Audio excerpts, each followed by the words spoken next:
Hello everyone, myself Dr. Taposh Kumar Pal and welcome to our channel PhysioMax organization. Under the part of Physioversity, we are continuing our medical educational series and today we will be reading another bony anatomy, and you can see we are holding a bone and that's what's called as a scapula. And with the same format we will be reading this bone, and this scapula, it's a flat bone which is mainly present on the posterior aspect of the rib cage, and there's a accessory bone which helps in the shoulder girdle movement. So first we will understand the anatomical position of the scapula. So I am holding this bone. This is the superior portion of the scapula. This is the inferior portion of the scapula. So when we will be holding this bone, this is superiorly, this needed to be superiorly and this needed to be inferiorly. So this is how we will be holding this bone. And this is, there are two main surface is present in the scapula. One is the costal surface and the second one is the dorsal surface. So this is the costal surface which is present towards the rib cage, where you can see a fine lines for the attachment of the ribs, and this is the dorsal dorsal surface where there is a spine of scapula. So this is the costal surface, it's present towards the spine, towards the rib cage, and this is the dorsal surface which is present on the posterior aspect of the body. So by this we understood the anatomical position of the bone. Now coming to the next point, that's what it's called as a side determination. If you see this bone, so first we need to understand this is what's called as a glenoid cavity, and this glenoid cavity, it is for the attachment of the head of humerus. So whenever I am holding this bone, this glenoid cavity need to face laterally, that means out of the body. So according to that we need to understand which side bone is. So as of the bone what I am holding now, we can tell this is the bone of my left side.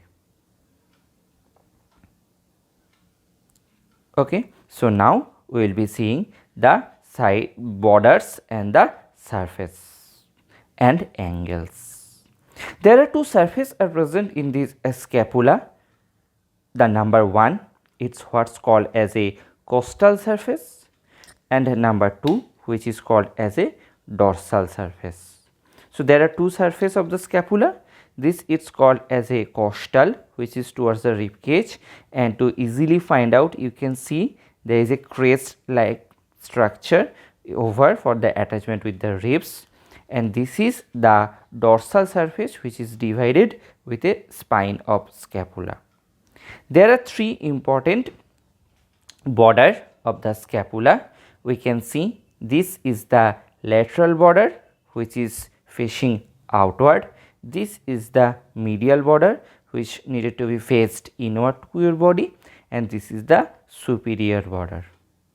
So there are three border. This is the lateral or outward, this is the medial, and this is the superior. Apart of this, there are total three angles are present. One is the lateral angle. This is what's as it is out of the body. This is the medial. This is the lateral.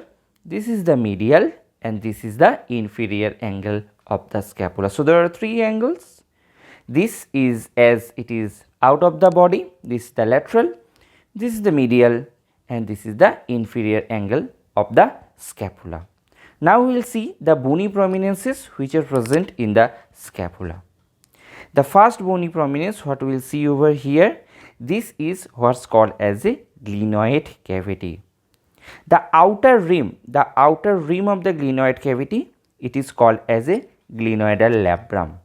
This glenoidal labrum, it is for the attachment of the glenoid labrum which holds the head of the humerus on its own position. This is what's called as a infraglenoid notch. This is what's the infraglenoid notch. This is what's called as a supraglenoid notch, and this is the infraglenoid notch. Here we can see there is a very important bony prominence, and this bony prominence which is named as coracoid process. So this is the coracoid process of scapula. You can see a very flat important bony prominence, and that's it's present in the dorsal aspect. In the dorsal aspect you can see there is a continuing bony projection which makes it flat on this. So this is called as a spine of scapula, and this is what it's called as a acromion process of scapula. This acromion process, it is for the attachment of the clavicle which makes the acromioclavicular joint in this region. So this is the spine of scapula, and this is what's the flat portion we can see, and this what it's called as a acromion process. Above the spine we can see a fossa like structure, a hollow space for a passage of a supraspinatus muscle. That's why it is called as a supraspinal fossa. Below of the spine of the scapula we can see another hollow space, that's what's called as a infraspinous fossa for the attachment of infraspinatus muscle. On the posterior aspect, in this which is inward towards your body, towards the rib cage, we can see a large hollow space, that's what's called as a subscapular fossa, that is for the attachment of subscapularis muscle. So these all are the bony landmarks which are present in the scapula. Now we will be seeing the muscle attachment of the scapula.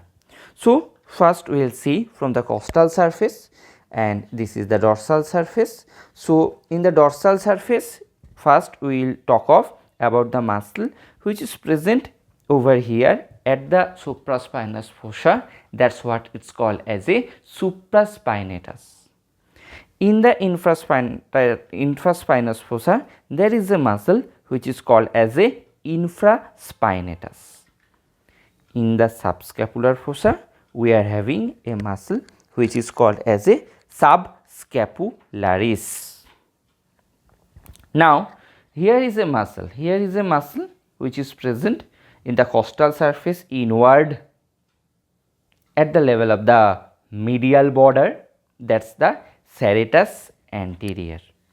If I make a turn on the posterior aspect of the medial border, here is the attachment of rhomboidus minor, and below it's the attachment of rhomboidus major. Once more to repeat, this is the rhomboidus minor, and below of that we are having the rhomboidus major. Towards this lateral border we are having a muscle attachment, this is the teres minor, and below of that a elongated portion, that is the teres major. Near the infraglenoid process, there is a muscle attachment, that's the triceps, that's the long head of triceps, it attached over here. Here now we will be seeing another portion. In the spine of scapula you can see two colored structure. Near the blue color structure over here, that is for the attachment of trapezius, and here in this region you can see another attachment. This attachment, it is for the deltoid muscle. Coming to the anterior aspect, here where there is a coracoid process, at the level of the coracoid process there is a muscle which is named as coracobrachialis. After the coracobrachialis, here we are having a few muscle attachment, that's it's the trapezius. We are having a attachment of the heel. Here below we are having the attachment of the long head of the biceps tendon. So this is the muscles which are present in the scapula, and that's what we have completed the muscle attachment of the scapula. And the last portion we will be reading about the applied anatomy of the scapula. There are two very important applied anatomy. One it's called as a scapular dyskinesia, and the second one it's called as a scapular syndrome. Scapular dyskinesia is a condition. As we know, the scapula is having a movement of what's called as a retraction, protraction, elevation and depression, where the elevation is associated with a rotation and the depression is also associated with a rotation. Whenever there is a weakness of rhomboids muscle, that makes the scapula to rotate abnormally, and that makes another important condition which is called as a sick scapular syndrome, which is full formed as scapular infracoracoid dyskinesia. Another and very important condition where there is a weakness of the serratus anterior muscle that makes the scapula to project outward from the rib cage, and that's what's called as a